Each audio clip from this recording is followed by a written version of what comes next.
Welcome back to the Alien Spaceship Talk Show podcast. And in case you're just joining us, you're listening to the Alien Spaceship Talk Show podcast with Emmy, Hikins, and Trevor.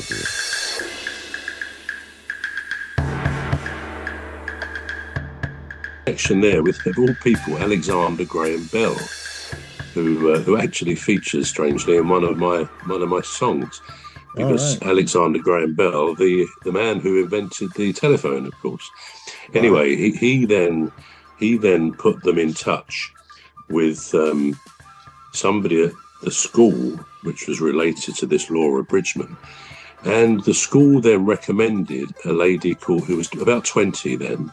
A lady called Anne Sullivan, because they felt she could, they hoped, successfully penetrate the fog, the silence, the blackness for poor Helen, and actually try to give her an education. And that she did. So when she started, she basically gave Helen things to hold. For example, one of the early things was a mug, like my mug here, coffee mug. And she tried to then, with her fingers on Helen's hand, tried to spell mug, to give her different letters. It's difficult to explain how she did that, but obviously she decided on this way, which had been used on the previous young lady, Laura Bridgman. And at first, Helen got dreadfully upset, and she actually broke the mug in anger at one stage. But then she said, a little bit later, quite early on, Anne put Helen's hand under a tap of water, faucet as they say in America, under a tap of water, and the water was just coming down gently on her hand. And under this system that she was trying to introduce to Helen, she spelled out the words water, the letters water, W-A-T-E-R.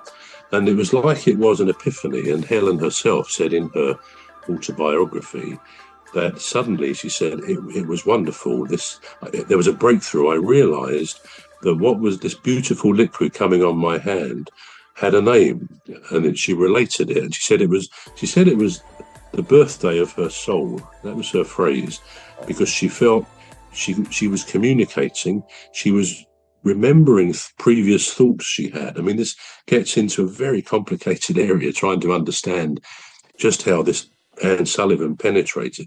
And actually, they became friends for life. I say for life. Anne Sullivan, she died in 1935. I think she would have been about 60, something like that. But you know what? The incredible thing about this story, which isn't always known, is that when Anne Sullivan was a little girl, she had trachoma, which is an eye disease, and she lost most of her eyesight. And indeed, it was constantly deteriorating, so that when she started to teach Helen in about 1986, 87, she could barely see herself.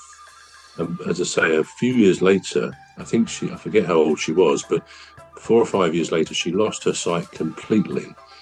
So can you imagine that, teaching a blind, deaf and mute child, and yet she was effectively blind herself. I mean, the mind boggles at the human spirits, how people can do these incredible things.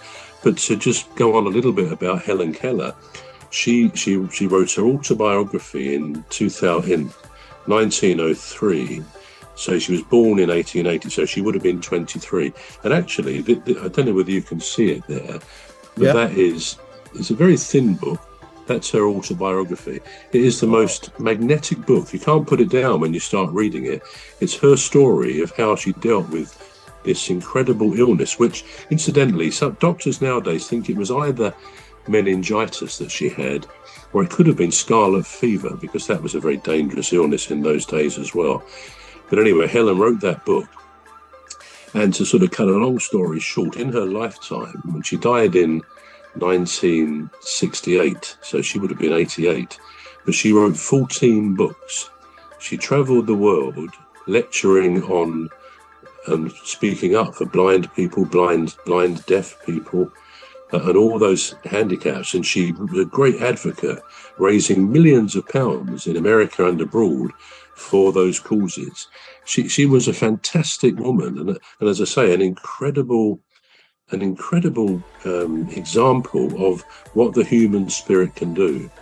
You know, I think sometimes we all have our issues in life, our problems, and you know, we think, oh, I can't be doing that; it's too difficult, or we don't really think we're good enough to do something, or we don't trust ourselves, and we hold back. But I think the truth is, we don't ever really find out what we've got, how we can cope, until and unless we're under pressure. We've got our backs against the wall.